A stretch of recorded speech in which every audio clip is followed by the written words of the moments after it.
Republican Party that's divided. They tell us it's the Republican Party that's in trouble. They say that it's a Democratic Party that's the one that's united. But what I'd like to say to the American press is this: I'd rather be divided in the fight for freedom than united in the destruction of America. Woo! Personally, I believe our party is strong enough to weather some arguments. It's worth noting that in the Constitutional Convention, there were some arguments there too. But they all had one thing in common. Our founding fathers all believed in liberty. That's what brought them together 250 years or so ago.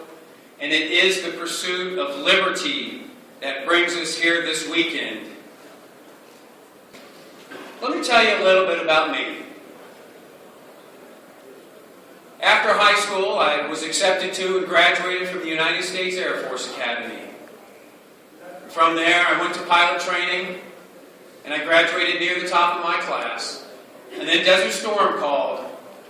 I was pleased to have flown in top secret missions around the world and in combat missions in Desert Storm, where I was twice honored to receive the Air Medal with Valor. I'm proud to have served my country for nearly a decade.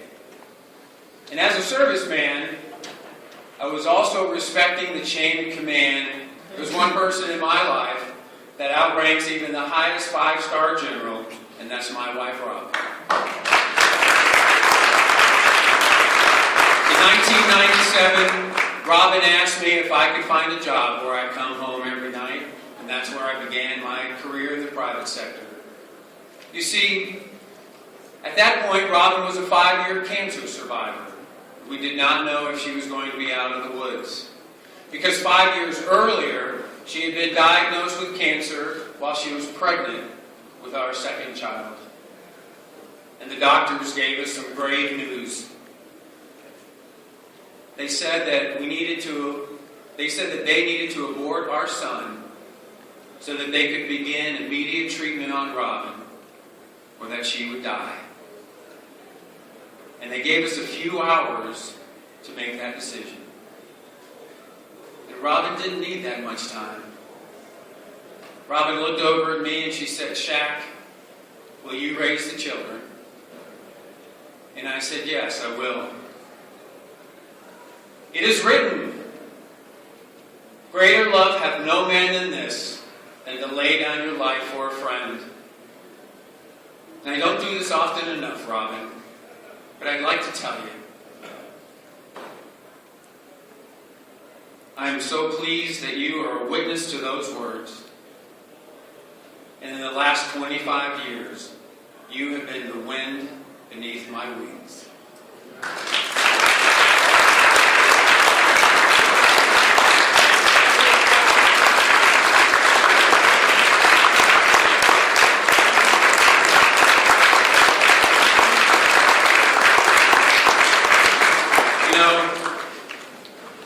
During my life, I've heard arguments about the issue of preborn life. But for Robin and me, we have never heard an argument stronger than that tiny little heartbeat. And we never will. That chapter of our lives ends quite happily. Robin delivered a baby boy who we named Jake. And today, Jake is nearly 21 years old and he's a medic. And he rides the ambulance. And he now saves lives. I cannot tell you about my son, who is a quiet hero. And I cannot tell you how proud I am of him and all of my children. And as the story goes, it really is a wonderful life. Unfortunately, because of the cancer, Robin is unable to have more children naturally. When life gives you lemons, you make lemonade, and we became foster parents. And since that time frame, we have fostered 46 children.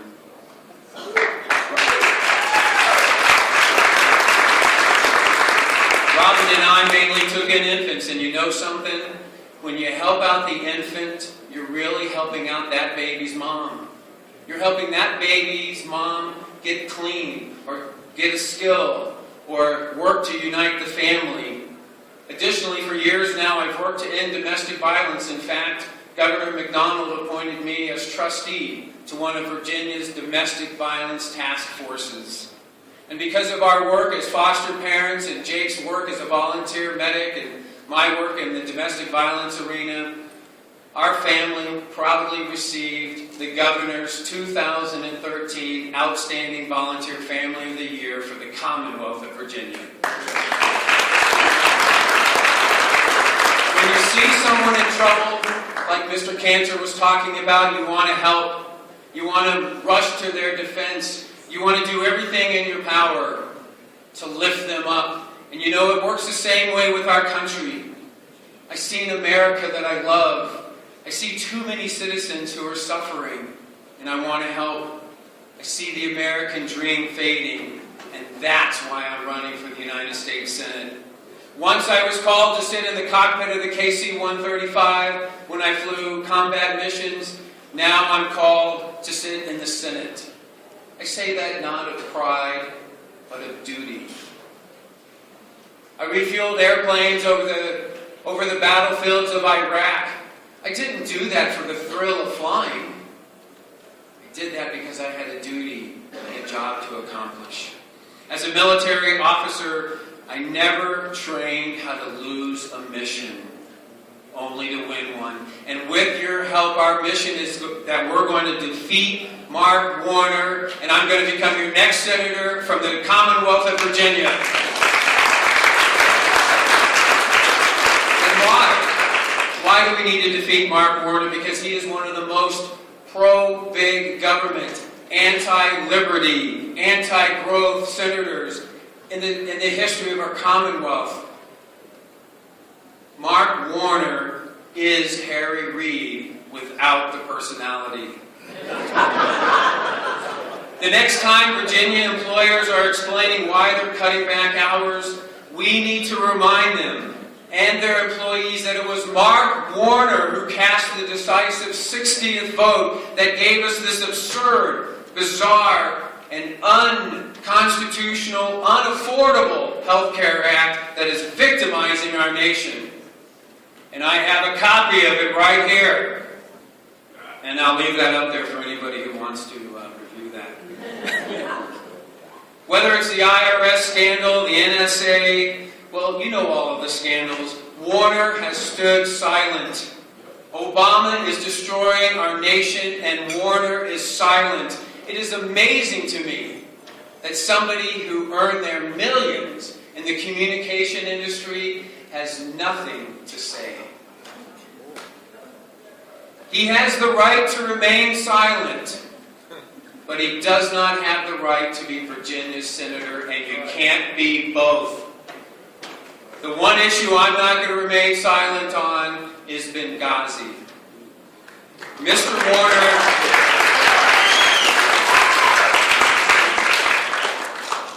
Warner, how dare you remain silent? How dare you choose being in the graces of Obama and Clinton instead of honoring our ambassador, our fallen heroes, and our military? The Senate needs men and women who believe that the Constitution is the greatest political defense of liberty ever written. It needs men and women who believe that passing 2,700-page laws in the middle of the night without reading them is an abomination. Virginia needs men and women who do not believe in government dependency, but in the individual liberties that lead to prosperity. And for those who work hard and sacrifice, they should be financially rewarded for working hard and sacrificing.